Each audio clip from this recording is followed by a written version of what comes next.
ఇక ఆంధ్రప్రదేశ్ రాష్ట్ర వ్యాప్తంగా నైరుతి రుతుపవనాలు చురుగ్గా కదులుతున్నాయి. దీంతో రాగల కొన్ని గంటల్లో రాష్ట్రంలో విస్తారంగా వర్షాలు కురిసే అవకాశం ఉందని వాతావరణ శాఖ వెల్లడించింది.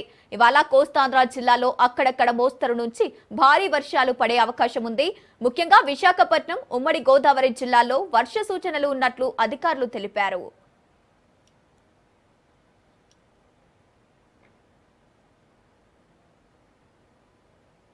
ఇక మరోవైపు రాయలసీమ వ్యాప్తంగా ఉరుములు, మెరుపులతో కూడిన వర్షాలు పడే అవకాశం ఉందని, వర్షం కురిసే సమయంలో గంటకు 50 నుంచి 60 కిలోమీటర్ల వేగంతో బలమైన ఈదురుగాలులు వీచే ప్రమాదం ఉందని, ప్రజలు ముఖ్యంగా రైతులు అప్రమత్తంగా ఉండాలని వాతావరణ కేంద్రం హెచ్చరించింది.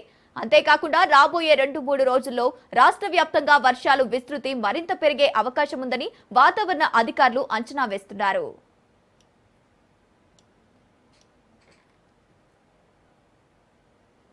రైట్గా ఏపీలో వర్ష సూచనలకు సంబంధించి పూర్తి అప్డేట్స్ మా ప్రతినిధి కిరణ్ అందిస్తారు.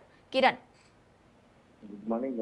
ఏదైతే సౌత్ వెస్ట్ మాన్సూన్ ఇప్పటికే అంటే నిన్న ఉదయం రాయలసీమ ప్రాంతం తాకడం కేరళ పూర్తి స్థాయిలో, అదేవిధంగా తమిళనాడులో విస్తరించిన నైరుతి పవనాలు నిన్న ఉదయానికి రాయలసీమ ప్రాంతంలోకి ఎంటర్ కావడం జరిగింది. దీని ప్రభావంతో తెలుగు రాష్ట్రాలు, ఆంధ్రప్రదేశ్తో పాటు తెలంగాణలోని కూడా అనేక చోట్ల ఉరుములతో కూడిన చూసే అవకాశం ఉందని చెప్పి, ఇవి పూర్తి స్థాయిలో విస్తరించడం మరో 2-3 రోజులు పట్టే అవకాశం ఉందని చెప్పి విశాఖపట్నం తుఫాన్ హెచ్చరిక కేంద్రం స్పష్టం చేసింది. మరోవైపు జార్ఖండ్ నుంచి ఛత్తీస్గఢ్ మీదుగా అప్ టు తమిళనాడు వరకు కూడాను 0.9 కిలోమీటర్ల ఎత్తులో ఒక ఉపరితల ద్రోణి కూడా కొనసాగుతుందని చెప్పి, దీని ప్రభావంతో రాగల 24 గంటల్లో ఉత్తర కోస్తా జిల్లాల్లో పలు చోట్ల ఉరుములతో కూడిన జల్లు కురిసే అవకాశం ఉందని చెప్పి, అదేవిధంగా ఆకాశం కూడా మేఘావృతం అయి ఉంటుందని చెప్పి కూడా వాతావరణ శాఖ స్పష్టం చేస్తుంది. ఈ నేపథ్యంలో మనం చూసుకున్నట్టయితే ఋతుపవనాలు పూర్తి స్థాయిలో విస్తరించడానికి ఇందాక నేను చెప్పినట్టుగా ఇంకో 2-3 రోజుల సమయం అయితే ఆంధ్రప్రదేశ్ లో పట్టే అవకాశం ఉంది. అదేవిధంగా ఇక తెలంగాణ వరకు చూసుకున్నట్టయితే ఇటు కరీంనగర్, అదేవిధంగా మిగతా అన్ని చోట్ల కూడా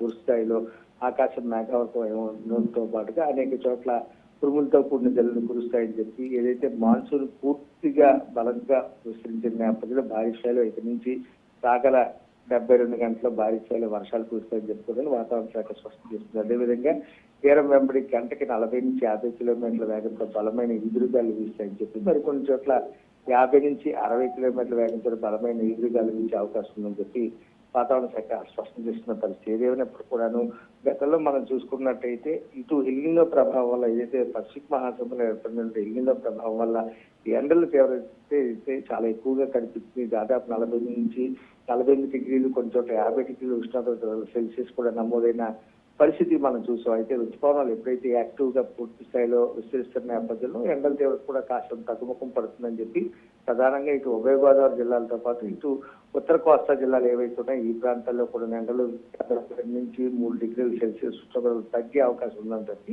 సాధారణ స్థాయిలో ఉష్ణోగ్రత నమోదు అవడానికి మరో 2-3 రోజులు పట్టే అవకాశం ఉందని చెప్పి, ఏవైతే నైరుతి పూర్తి స్థాయిలో యాక్టివ్ అయి పూర్తి స్థాయిలో విస్తరించిన తర్వాత ఉష్ణోగ్రత అయితే మాత్రం సాధారణ డిగ్రీల్లోనే ఉంటుందని చెప్పి, అదేవిధంగా వర్షాలు అయితే మాత్రం విస్తారంగా కురిసే ఛాన్సెస్ ఎక్కువగా ఉన్నాయని చెప్పి వాతావరణ శాఖ చెప్తుంది. Right, thank you Kiran.